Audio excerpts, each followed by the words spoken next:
Good morning बच्चों। वाणिज्य की इस कक्षा में आपका स्वागत है, अभिनंदन है। हम विक्रय संवर्धन का टॉपिक पढ़ रहे हैं। विक्रय संवर्धन में हमने उपभोक्ता संवर्धन विधियों का प्रीवियस क्लास में अध्ययन किया था। उपभोक्ता संवर्धन विधियां कैसी हैं या कौन सी है जो उपभोक्ताओं को अधिक से अधिक माल क्रय करने के लिए प्रोत्साहित करती है, उन विधियों को हम उपभोक्ता संवर्धन विधि कहते हैं। अब व्यापारी संवर्धन विधियों का हम आज अध्ययन करेंगे। तो इसमें बहुत ज़्यादा अंतर नहीं है। उपभोक्ता संवर्धन विधि और व्यापारी संवर्धन विधि दोनों लगभग समान हैं, क्योंकि दोनों में ही माल को क्रय करने के लिए प्रोत्साहित किया जाता है।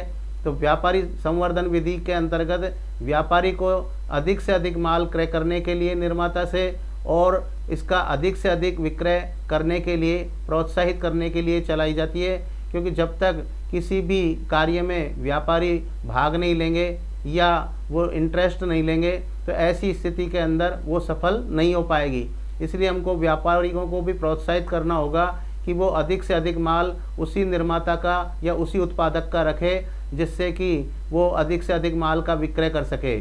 अब अंतर इतना ही है कि प्रीमियम के रूप में यदि हम बात करते हैं तो उपभोक्ता संवर्धन विधि में छोटी वस्तु दी जाती है उपभोक्ता को, और व्यापारी संवर्धन विधि के अंदर व्यापारियों को बड़ी वस्तु प्रदान की जाती है प्रीमियम के रूप में।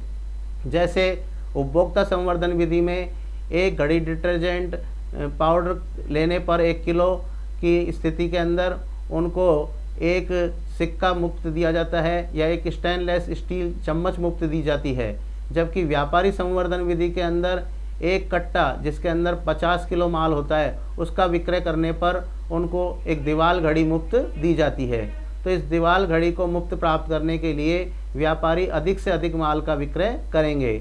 अब इन विधियों को हम विस्तार से पढ़ रहे हैं। तो सबसे पहली जो विधि है व्यापारी संवर्धन विधियों में वो है विक्रय प्रतियोगिताएं, कि व्यापारियों को अधिक से अधिक माल बेचने के लिए समय समय पर विक्रय प्रतियोगिताएं चलाई जाती हैं।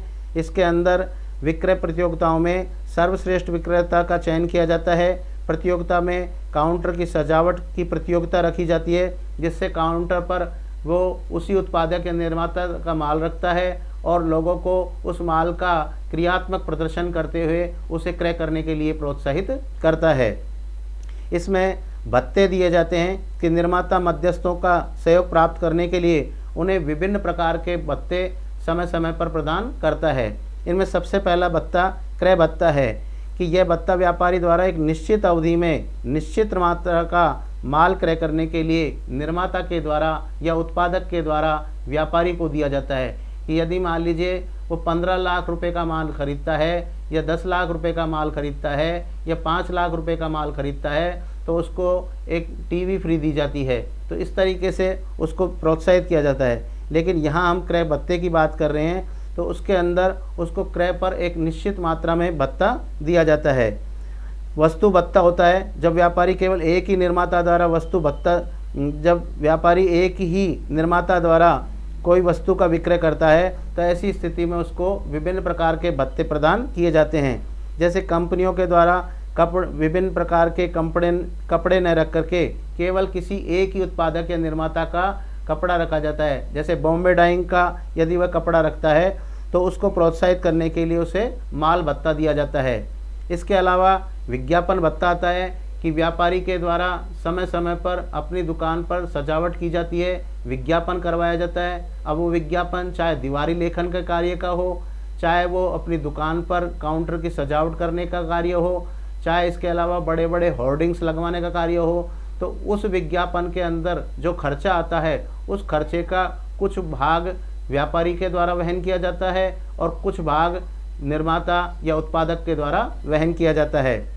तो इसे हम विज्ञापन भत्ता के नाम से जानते हैं। सजावट भत्ता होता है दीपावली के अवसर पर, नवरात्राओं के अवसर पर माल को काउंटर पर इस प्रकार से सजा करके रखा जाता है जो आते जाते राहगीरों को आकर्षित करता है।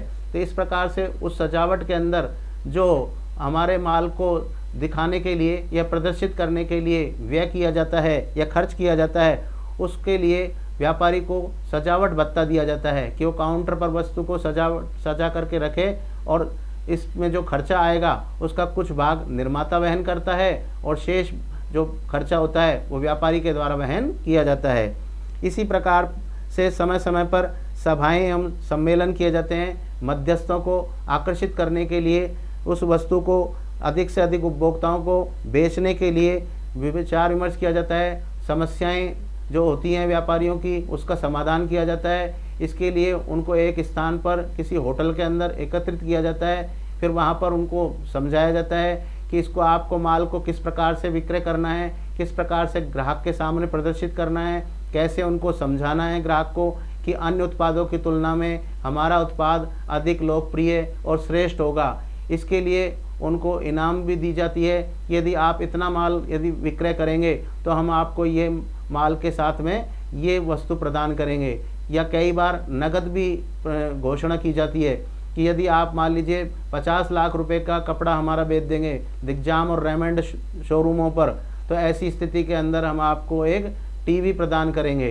तो इस तरीके से समय समय पर या फ्रिज प्रदान करेंगे, इस तरीके से भी प्रोत्साहित किया जाता है। तो ये सभाएं और सम्मेलन के द्वारा व्यवस्था की जाती है।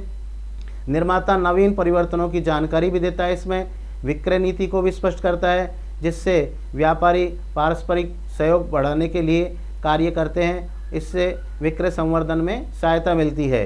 प्रशिक्षण, समय समय पर प्रशिक्षण आयोजित किया जाता है निर्माता की तरफ से कि मेडिकल जो रिप्रेजेंटेटिव होती है या एमआर जो होते हैं, उन एमआरओ को किसी होटल के अंदर प्रशिक्षण दिया जाता है कि किस प्रकार से वो चिकित्सकों को उस दवाई के बारे में जानकारी देंगे और उसके विक्रय को अधिक से अधिक करने के लिए या उसको अधिक से अधिक अपनी पर्ची पर लिखने के लिए प्रोत्साहित करेंगे। और यदि वो ऐसा करते हैं तो उनसे उनको क्या लाभ मिलने वाला है, तो ये सारी बातें उनको समझाई जाती है, प्रशिक्षण दिया जाता है। कुछ वस्तुएं जब नई चलती है तो उस नई वस्तु का भी हम समय समय पर हम प्रशिक्षण देते हैं। अब जैसे मान लीजिए कंप्यूटर जब चले थे स्टार्टिंग में, तो उन कंप्यूटरों के बारे में उनको चला करके दिखाया जाता था कि किस प्रकार से आप ग्राहक के समक्ष एक कंप्यूटर के मैकेनिक को बैठाएंगे दुकान पर या इंस्ट्रक्टर को बैठाएंगे दुकान पर, वो इंस्ट्रक्टर ग्राहकों को चला करके दिखाएगा, उसकी कार्यप्रणाली के बारे में जानकारी देगा, उसके पार्ट्सों के बारे में जानकारी देंगे। तो इस तरीके की सारी बातें उनको समय समय पर प्रशिक्षण के द्वारा बताई जाती है। विशिष्ट प्रशिक्षण तकनीकी वस्तुओं के संबंध में ही दिया जाता है, जिससे विक्रय कला एवं व्यापार नीति के साथ साथ उत्पाद की तकनीकी एवं संचालन संबंधी पहलुओं की जानकारी दी जाती है। इसके अलावा 5वें नंबर की जो बात आती है वो फैशन शो की आती है कि निर्माता व्यापारियों द्वारा विक्रय की जाने वाली वस्तुओं के प्रचार करने के लिए फैशन शो आयोजित किए जाते हैं। उस फैशन शो के अंदर ख़ास तौर से कपड़े होते हैं कि साड़ियाँ होती हैं, उन साड़ियों को जो मॉडल्स होती हैं उनको पहना करके और कैटवॉक कराया जाता है कि उसके अंदर स्टेज पर वो आती हैं और दिखाती है कि किस प्रकार से उसमें कसीदे का काम है या वो साड़ियाँ किस प्रकार से आकर्षक लगती है, कलर से, डिजाइन से, मॉडल से। तो हर तरीके से उसको प्रदर्शित किया जाता है, जिसको देख करके ग्राहक आकर्षित होते हैं और उस वस्तु को क्रय करने का निर्णय लेते हैं। तो ये समय समय पर फैशन शो भी आयोजित किए जाते हैं। इनमें कोई भी कपड़ा हो सकता है, पैंट शर्ट भी हो सकती है या दिग्जाम और रेमंड के सूट भी हो सकते हैं, साड़ियाँ भी हो सकते हैं या फिर आभूषण हो सकते हैं। वाहन निर्माताओं द्वारा भी समय समय पर फैशन का जो है वो शो आयोजित किया जाता है, जिसमें अपने वाहनों को दिखाया जाता है कि किस प्रकार से ये वाहन जो है आपके लिए सुंदर और आकर्षक लगेंगे। व्यापारी प्रीमियम की बात यदि हम करें अगले बिंदु के अंदर, तो व्यापारी प्रीमियम में उपभोक्ता के लिए जो प्रीमियम दिया जाता है वो और व्यापारी के लिए जो प्रीमियम दिया जाता है वो बस दोनों के अंदर इतना ही अंतर होता है कि उपभोक्ता को जो प्रीमियम के रूप में वस्तु दी जाती है वो कम मूल्य वाली होती है और व्यापारी को जो दी जाती है वस्तु वो अधिक मूल्य वाली होती है। जैसा मैंने अभी पिछले ही बात में बताया था कि यदि एक घड़ी डिटर्जेंट की यदि मान लीजिए 1 किलो की कोई पैकिंग खरीदता है उपभोक्ता, तो उसको एक स्टेनलेस स्टील चम्मच मुफ्त दी जाती है। जबकि 50 किलो के कट्टे को बेचने के लिए या 50 किलो की पैकिंग को बेचने के लिए 1-1 किलो के 50 पीस होते हैं, उसमें यदि कोई व्यापारी भाग लेता है या रुचि लेता है तो उसको एक दीवाल घड़ी मुफ्त दी जाती है। तो ये प्रीमियम के रूप में दी जाती है।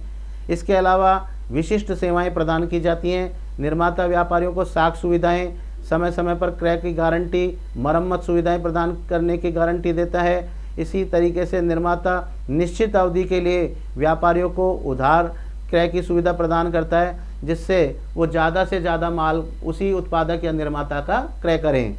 विशिष्ट सेवाओं में व्यापारी विक्रय संवर्धन के एक अन्य उपाय और भी है कि मरम्मत सुविधाएं प्रदान करता है। जैसे ये कंपनियां होती हैं जो वाहन बेचने वाली होती हैं, इन कंपनियों को समय समय पर फ्री सर्विस के लिए कहा जाता है कि आप अपनी विक्रयशाला में ग्राहकों को आकर्षित करने के लिए समय समय पर फ्री सर्विस कैंप लगाएं और उन फ्री सर्विस कैंपों के अंदर ग्राहकों को अच्छी प्रकार से फ्री सर्विस करके दिखाएं और माल को क्रय करने के लिए प्रोत्साहित करें। इसी प्रकार से प्रबंधन सहायता के रूप में भी उनको आकर्षित किया जाता है कि निर्माता मध्यस्थों को नवीन प्रबंध तकनीकों, सरकारी नीतियों, वित्तीय प्रबंध, विक्रय प्रबंध, संस्था की सजावट, ग्राहकों की आपत्तियों का निराकरण संबंधी मामले एवं किस प्रकार से वो ये अपने कार्य में सफल हो, इसके लिए जानकारी दी जाती है कि वो अपने वित्त का प्रबंध किस प्रकार से करें, काउंटर की सजावट किस प्रकार से करें। इसी प्रकार से वो समय समय पर वो अपने ग्राहकों को किस प्रकार से समझाएं जिससे कि वो उसी माल को क्रय करने में रुचि लें। तो ये प्रबंधन सहायता कहलाती है।